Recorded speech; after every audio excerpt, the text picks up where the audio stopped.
All right, everybody, welcome back to the podcast. Happy to welcome back to the show New York Times columnist David French. David, great to see you.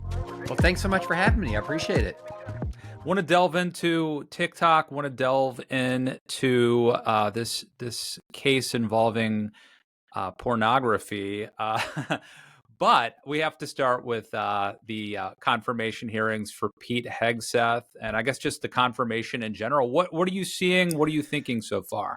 Well, there's sort of two issues with Pete Hegseth. One is it almost seems quaint, Matt, to bring this up in this era, the personal corruption, infidelity aspect. So here's a guy who there's been a lot of very good reporting demonstrating that he's had a pretty troubled record. I mean, not just in multiple marriages, settling a sexual assault claim. He denies that he did anything, but his defense is he had consensual sex with a married woman. So putting that in normal times, that would be disqualifying, but we're not in normal times. And so you have to talk about something else. And the something else is a really very, very, very important thing, aside from personal corruption. Is this guy qualified to be Secretary of Defense?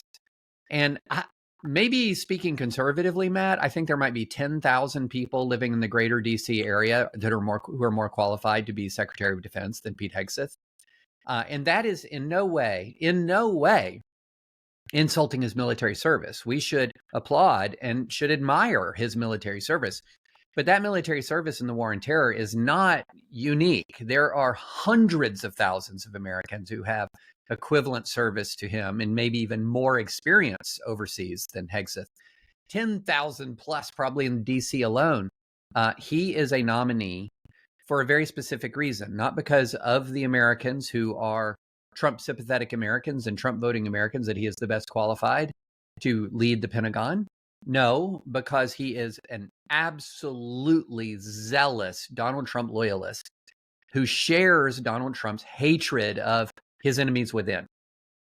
This is a pick that you pick when your priority is dealing with enemies within. It is not a pick that you make when your priority is dealing with the complex geostrategic issues presented and challenges presented by Russia, Iran, China, the rise of a multipolar world where we are not the absolute dominant superpower anymore.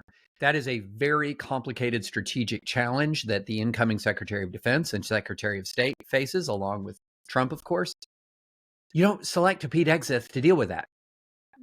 You select a Pete Hegseth when you think the biggest issue to deal with is wokeness in the military, whatever that means. And so, there's a character issue with Hegseth, and then there's he's just not qualified for this job. I mean, can we be real about this?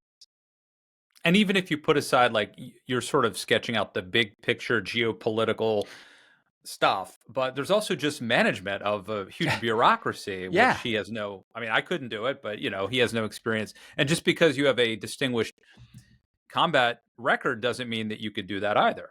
Oh, of course not. I mean, let me put it this way, Matt. There are multiple men I served with in Iraq who are far more qualified as of this day, today, to be Secretary of Defense than Pete Hegseth is. They have impeccable records for personal integrity. They have impeccable and even superior combat records to Hegseth. And they have, later on in their career, demonstrated a fine and sharp strategic mind. Hegseth has done some positive things advocating for veterans, but at no point has he demonstrated strategic vision. At no point has he demonstrated real leadership ability. He's a culture warrior. That's what he is. That's the role that he has taken on in these last few years. He's a MAGA culture warrior, and that's not what we need running the Pentagon. So I'm writing a column, and I'm trying to figure out exactly how I'm going to put this, but I feel like Pete Hegseth's nomination, and if he is confirmed, and I think it's probably more likely than not he will be. Yeah, more likely. Yeah. If he is confirmed, I think that says something about us and our changing. There's like a backlash against the progressive wokeness from like 2017, 2018, 2019. And you see this, people take their cues, right, from what gets punished and what gets rewarded. I'm Elon Musk. I think Mark Zuckerberg, to a certain degree, they're shifting attitudes on whether it's DEI or moderation, platform moderation. They see which way the wind is blowing, and I think if Pete Hegseth is confirmed, it'll be yet another signal.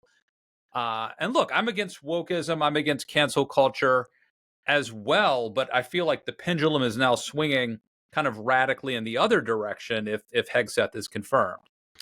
Yeah, no, I don't think there's any question about that. And it's funny.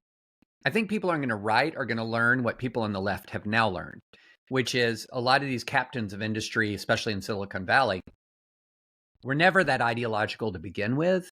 They were very good at sort of putting their finger to the wind and saying, like, what is expected of me? And so, you had in the 2010s a lot of Silicon Valley liberalism. And then, so there was this sort of sense that Silicon Valley is liberal. Well, a lot of that's rising in the era of Obama. And he's the president. Democrats are the regulators, et cetera. And then you have the sort of age of Trump. And a lot of these Silicon Valley types are, surprise, surprise, MAGA adjacent, MAGA sympathetic, et cetera. A lot of these guys are they've got their finger in their wind. It is, as the apocryphal, probably apocryphal saying goes from the French revolutionary who said, "There go the people, I must follow them, for I am their leader." They are sensing a vibe shift, and they are contributing to and going along with it. And I think you would see if Trump's term is an abject failure, if he's unpopular, he becomes as unpopular as he was at the end of his first term. I don't think you'll see Silicon Valley leading the charge to try to resurrect him. I think you'll see some of these same people with their finger in the air, sort of backing away from the excesses of the MAGA era. I think a lot of people are sort of overreading a lot of these vibe shifts. It's funny, Matt, you can go back and you can look at commentary after every election of the last 20 years. I'm talking about off-year elections and presidential elections. And the degree of triumphalism from each side that wins is astonishing. Every election that they win is a sign of permanent realignment, right? And then 2 years later, typically, they get a big corrective. And the winning side 2 years later in the off year or the next presidential election, whatever, then says, things are shifting. It's the realignment in my favor. And so, yeah, we're going to go through a little bit more of this, Matt, before the actual reality of Trump governing sort of sets in and people start reacting to that. But no question, there's, what people have called a vibe shift. Nothing new about this. This happens every single time we have an election, and every single time we have an election, people overread the results. True, but this transcends elections. I mean, I think that what we're seeing is also with Pete Hegseth, right? I don't want to make too much of this, but if it turns out he's confirmed, I do think it maybe sends a signal that, like, hey, you can let your freak flag fly again. And I wonder about like impressionable young people. If things go back to a more puritanical mode, you could have people who are like taking their cues from the messages of today who do things that will later destroy them. Yes. Yeah. Yes. You're so right, Matt. I think one of the rules of politics, how a rule of physics is for every action, there's an equal and opposite reaction. In politics, the rule is for every overreaction, there is an equal and opposite overreaction. And so one of the problems of the wokeness era was its extremism.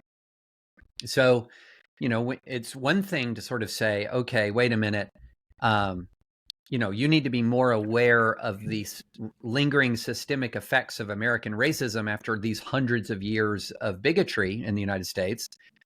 It's one thing to say you need to be more aware of that. It's another thing to say, if you don't use approved language, if you're not using our approved language and adhering to every syllable of our bespoke identity politics ideology, then you're a horrible person and don't deserve to have a job. There's a big spectrum. There's a big range between those two things. Just as if you're going to react against that, to say, okay, wait, I think cancel culture is deeply intolerant and antithetical to American free speech culture. I think that what we need to do is increase the amount of grace and tolerance in our in our communities. That's one way to respond to hyper wokeness. And then the other one is morality and standards and decency is out the window. Yep. We're going to Yep. defeat wokeness. Our anti-wokeness is we're going to be as offensive and aggressive as we want to be. Look at And Elon Musk now is normalizing calling people retarded.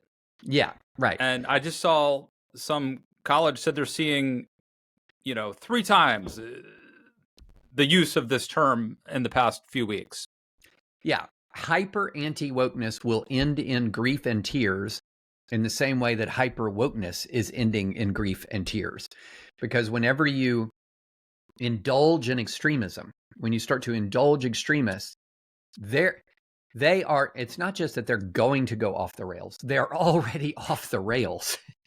And then, one of the problems with extremists is the more their extremism filters into the larger culture, sort of two things happen at once. One, it distorts the culture because a lot of people will tack towards that. They'll see that, well, this is what it means to be Republican now. Just in the same way that some people on the left are like, well, this is what it means to be a Democrat now, is this sort of hyper intolerance.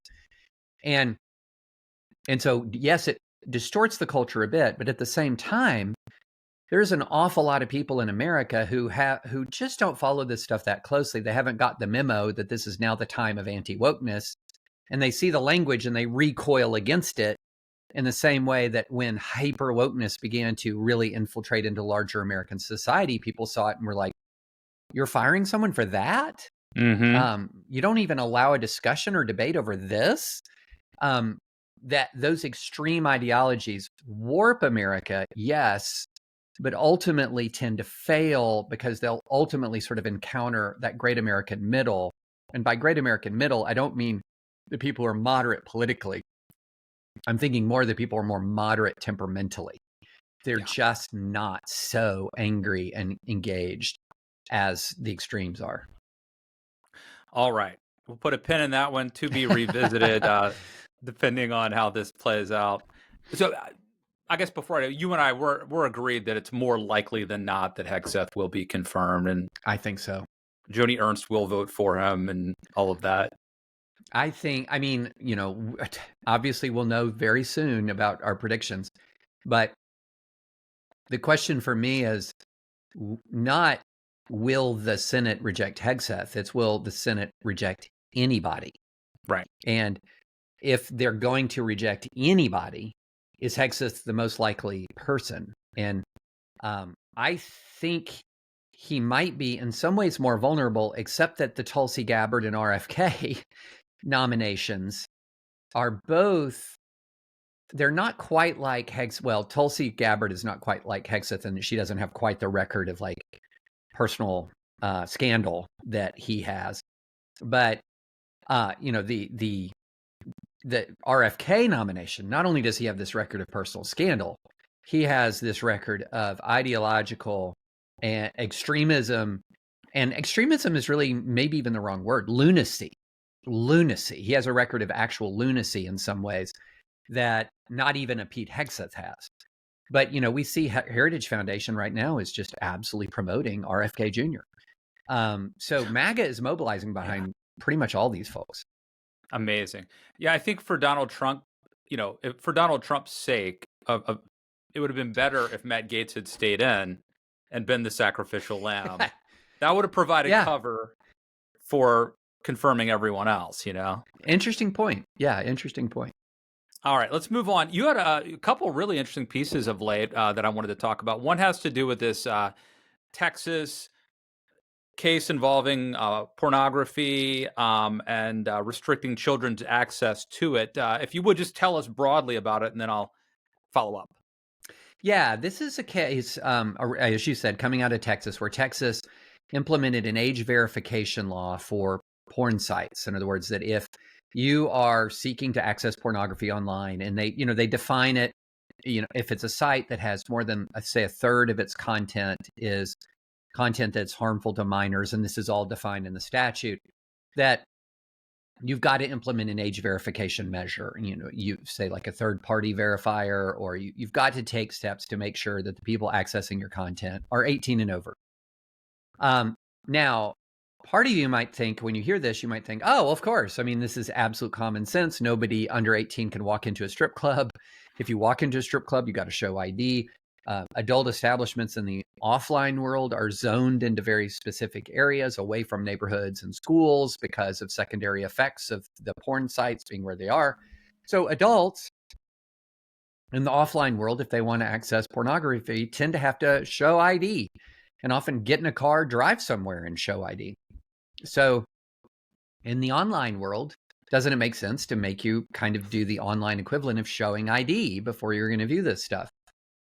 So in some ways, that feels like common sense because after all, the court has never held that minors have a right to access porn. They don't. So there's no constitutional right of access. But, Matt, in 1997 and in 2004, the Supreme Court has twice rejected efforts to impose age verification on porn sites. The first one was an ACLU, a case involving, it was the Janet Reno case in the Clinton era in response to the Communications Decency Act. And the Supreme Court said, well, your definition of porn is overbroad. And also, the technology just doesn't exist for age gating. So if you tried to age gate, technology isn't there, and you would end up hampering adult access to pornography. So struck it down. So Congress tries again with the Child Online Protection Act. Now, the Reno case was all 9 justices agreed that the act should be struck down. Child Online Protection Act is passed where they try in 2004, well, they try in the early 2000s to age gate access to porn sites. And in 2004, it's struck down again.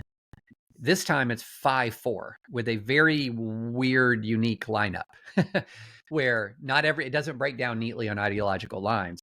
And they say, well, okay, yes, you can age gate porn.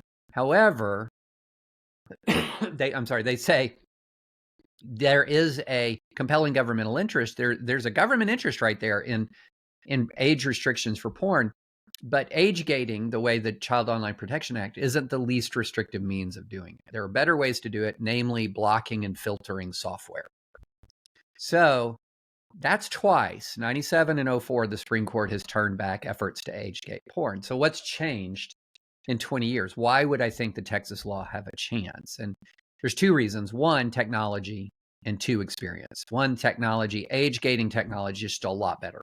It's a lot easier to do it. Isn't that foolproof? Nothing is foolproof, but it's a lot better. And experience teaches us that the blocking and filtering is just utterly inadequate for blocking minors' access to porn. I mean, by age 17, 73% of minors have seen porn. Yeah. By age 13, it's around half of minors have seen porn. 58% of minors who report seeing porn report seeing it accidentally.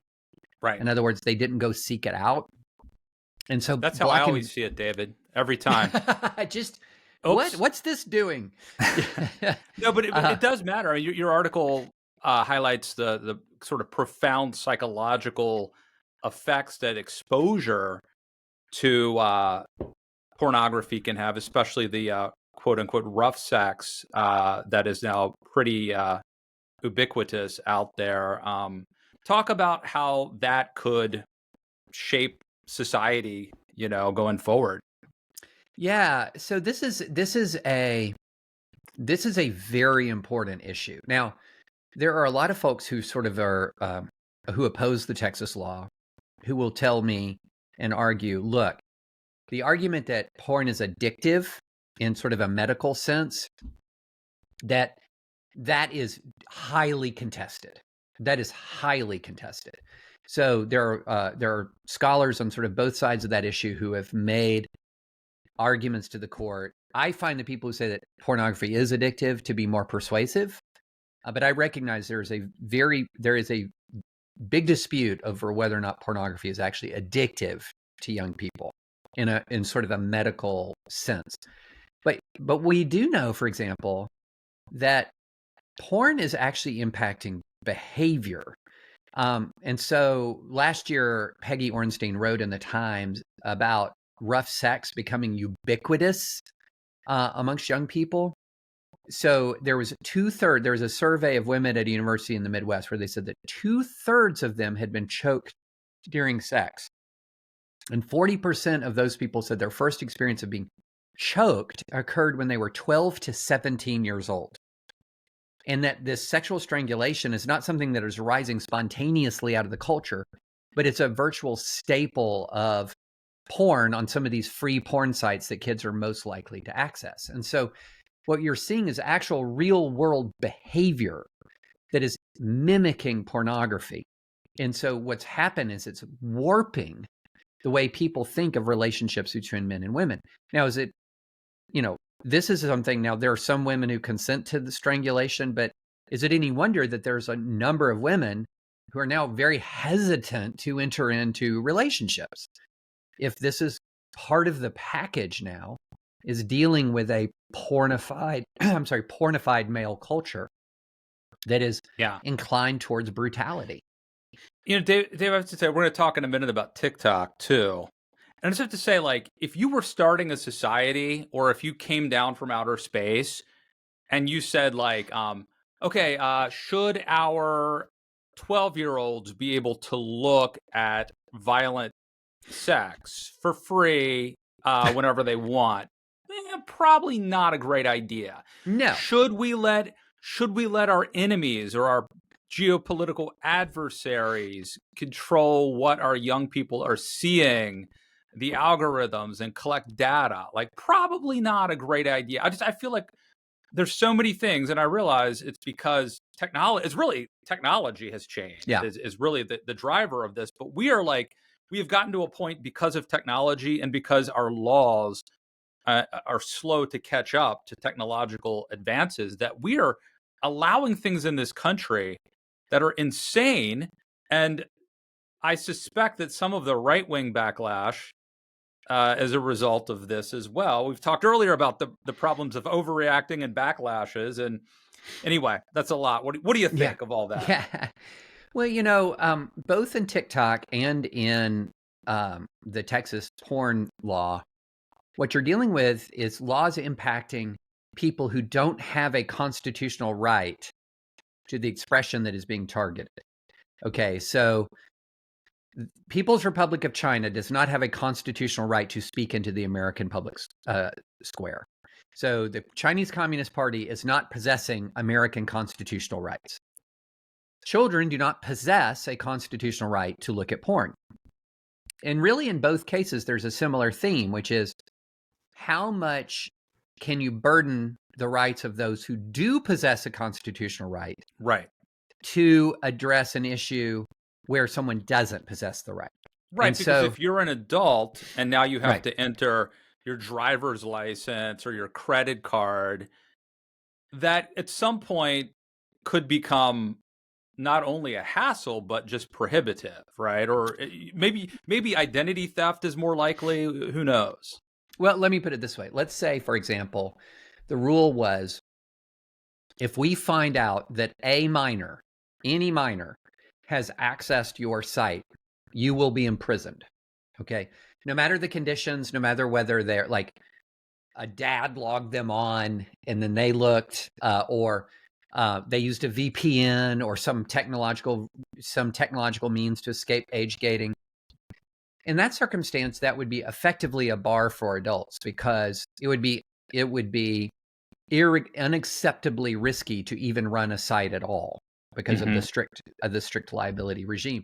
That would fail constitutional test. The Supreme Court has repeatedly protected adult access to adult material. Not obscenity. Obscenity is different. But it's repeatedly protected adult access. So there is a line that says you cannot be so protective of kids that you actually deprive adults of their constitutional rights. So where is that line? How much of a burden can you place? And the argument from the Texas perspective is, look, this is not 2004 anymore. This is not 1997 anymore. It is a de minimis. It is a very minimal ask to ask people to verify identity before they access porn. That's very possible. There are third-party ID, identification entities, and there are many ways to do this. No, it's not foolproof, but it's de minimis. This is not a big ask. It's very similar to asking someone to show an ID to get into a strip club. And one of the answers to that is, and this is something I think is interesting, Matt, is, well, wait a minute. If we provide ID to a porn site, we could be blackmailed. Now, why would you be worried about that? Well, some of it is worried about third-party hacking, and some of it is just worried about providing ID to people that evil. Okay. Yes. These are not moral arbiter. These are not the greatest people. All the best people don't run porn sites. Oh, some of the most depraved people imaginable run these sites. I mean, the content on these sites is a nightmare. And so the argument then is, we don't trust these people. They're so horrible that we don't trust them with their data. So therefore, kids should be able to access it. No.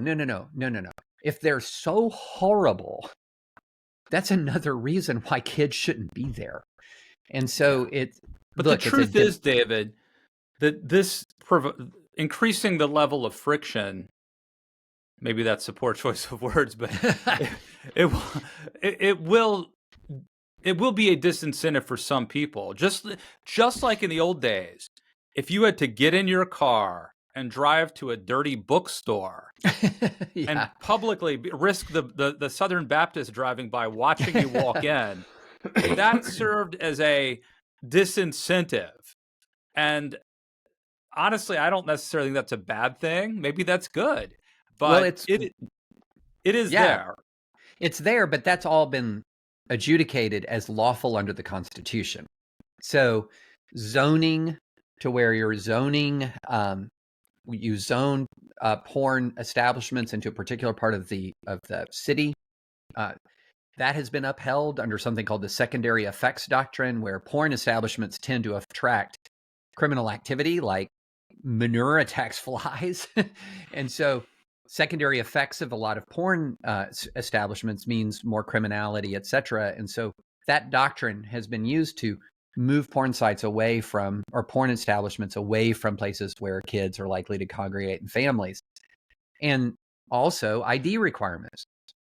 And so for years and years and years and years, if you were an adult and you wanted to access pornography, Matt, you had the chance of running into the deacon on your walk into the adult bookstore, or, the little, you and I are both old enough to remember video stores where you would have the mom and pop video store where you'd have all the movies that are behind family. The beads. There was like a adult area. Yeah. And in my town, to go behind the beads, you had to show ID. Yeah. And honestly, let's be honest. Mm-hmm.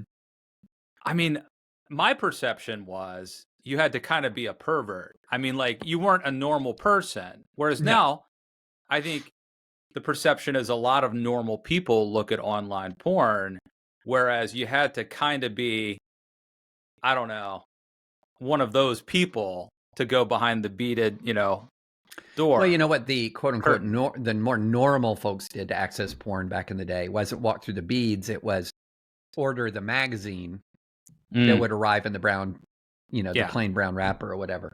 But for years and years and years and years, showing the ID, publicly walking into a place, that was part of it, and for some people that might deter them. For some people, the deacon might think it's an unacceptable risk for me to walk publicly, to which the answer to that is fine.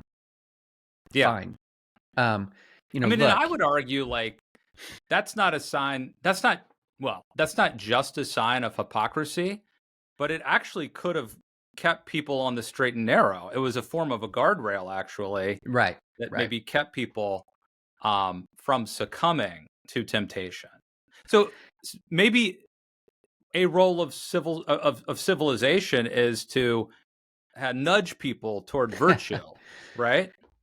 Oh, I mean, always. I mean, the establishment of moral norms is more important than the establishment of laws. Moral norm and laws flow from your moral norms. But Yeah, I guess my question to those who are advocating for against the Texas law, or well, let me put it this way, Matt. If you actually drill down to into the arguments about the people who are um, advocate or trying to have the Texas law struck down, they also don't like this offline world of porn regulation. They don't like the zoning.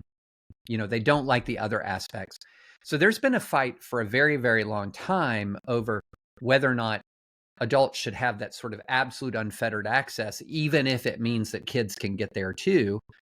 And that's been a big fight offline for decades that was lost by sort of the porn trade and industry groups and some of the free speech advocates whom I respect, but I believe they're wrong in this instance. And they fought this fight on the offline world for a long time and ultimately lost it. And so now they're fighting in many ways, a very similar fight in the online world, but they've won that one so far. And so we'll see what the Supreme Court says this time. Well, you tell me if I'm wrong. I get the sense that being concerned, and maybe it's just that I've gotten older, but I get the sense that being concerned about porn used to be, you were very prudish, you were Tipper Gore, like it was like a joke. Yeah. But now I feel like it's much more mainstream and acceptable to be concerned about this. Oh my goodness, yes. So if you look at the Texas law, there was not a single no vote for the Texas law. So this was Republicans and Democrats. There were only 2 abstentions in the Texas House. So the Texas House, I think the vote was 141-02, something like that. I believe the Senate, 34-0, something like that.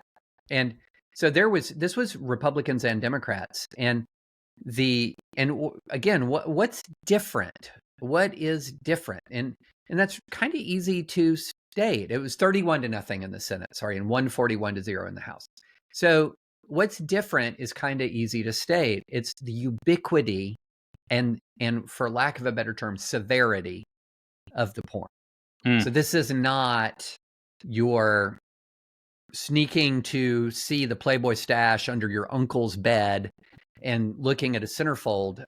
As I wrote, some of this stuff is that's instantly available is absolutely, utterly depraved and grotesque. So the Free Press published an account by a teenage girl where she says by 4th grade, think about this, she was exposed to, quote, simulated incest, bestiality, extreme bondage, sex with unconscious women, gangbangs, sadomasochism, and unthinkable physical violence. So this is not sneaking to see the Playboy. And I think a lot of people, especially older Americans who have that memory of sort of the porn world of the 70s, 80s, whatever, that's what they're thinking is going on. When the reality is, and parents of teenagers know this almost better than anybody, the reality is some of the things that their kids are seeing, human beings should not ever see at any age, period. And they're seeing it by 12 or 13 years old. And is this going to be a Supreme Court case? I mean, well, it's being argued Wednesday at the Supreme Court. So they're arguing it Wednesday, and this would be decided. We would know in June of next year? By June, at the end of June at the latest. So okay, this might be one of those cases that's sort of big enough that they wait until, the opinions aren't ready till the end of the term. Who knows? I honestly, this is one of those cases, one of the few cases where I don't know how it's going to come out. I'm genuinely, when I listen to that oral argument, I'm genuinely stumped as to how they're going to approach this. Most cases before the court, I have a pretty good idea how each given justice is going to view it. You're not always right, of course, but you have get good instincts after a while. This one, my instincts are failing me. I'm just not quite sure how it's going to go. All right. Well, I want to end on TikTok. And before we kind of get into the nitty gritty, though, you have a really good way of explaining the seriousness of this when you talk about, if China was making moves toward Taiwan, how this might play out on our smartphones. So could I get you to tell that story? Yeah, so I've had a lot of people ask me, what is the problem with TikTok having its algorithm in the hands of the People's Republic of China? What is the problem with the PRC having control over ByteDance? And so rather than, just sort of like list some bullet points, I thought, here, let's just do a scenario. And here's the scenario. September 26, 2026. So we're, more than a year from now, we get indications that China is engaged in a major military buildup across the Taiwan Strait. Amphibious vehicles are being obviously prepared to sail, buildup of Air Force assets, buildup of naval assets, buildup of what looks like an invasion force. And so the U.S. decides it wants to try to deter an invasion. And so it issues orders to sailors canceling shore leave, orders ships to make ready to sail west to Taiwan to try to deter China. And then as soon as all of this is unfolding, TikTok like flips a switch. And all of a sudden, into the hands of 170 million Americans, because 170 million Americans, that's about half of all Americans, use TikTok. All of a sudden, they're getting videos flooding in saying things like, those orders that are being issued to American sailors and Marines, they're fake orders. It's hack. There was a Chinese hack. Do not comply. Or you start getting flooded with explainer videos from people saying, China is entitled to Taiwan just in the same way America is entitled to Hawaii. Or then, even more ominous, you begin to have leading public officials getting direct messages saying, with information from their own TikTok search history, from their TikTok direct messages that blackmail them. And unless you do X, Y, or Z, we're going to out you publicly. And so you begin to see immediately how challenging this could be to the United States. And so the question is, what do you do about this? What do you do? Because there's two things going on at once. One is, of course, China does not have a First Amendment protected right to access the American public square. But what complicates this is much of the content on TikTok is produced by Americans. It's American guys and girls who are doing the dances. It's Americans who are ranting in their car with their Oakleys on about this or that. It's Americans who are creating the memes. And so if you regulate TikTok, you are impacting the speech of Americans. But at the same time, you're impacting the speech of the Chinese Communist Party. So how do you disentangle that? And what Congress basically said is, we want to protect American speech, but we do not want to give China that kind of access to our public square. So we're going to ask TikTok to divest from its Chinese ownership if it's going to maintain its operations. So the goal was to try to leave the expression of American people untouched while prohibiting China from having that direct access. And so that's what the case is about. And so, it really, when you listen to the oral argument, a lot of the issue was, what is the issue here? Is the issue the content on TikTok or who controls TikTok? Because if the regulation is aimed at preventing content on TikTok, like the current content saying it needs to go away, that's going to be unconstitutional. But if the regulation is saying, no, whatever the content is, we're not regulating that. What we're regulating is Chinese control. Then that's likely constitutional. And the DC Circuit said, look, this is about control, not content, because quite obviously, you could have all of the same content, but if it's held in American hands, it's fine.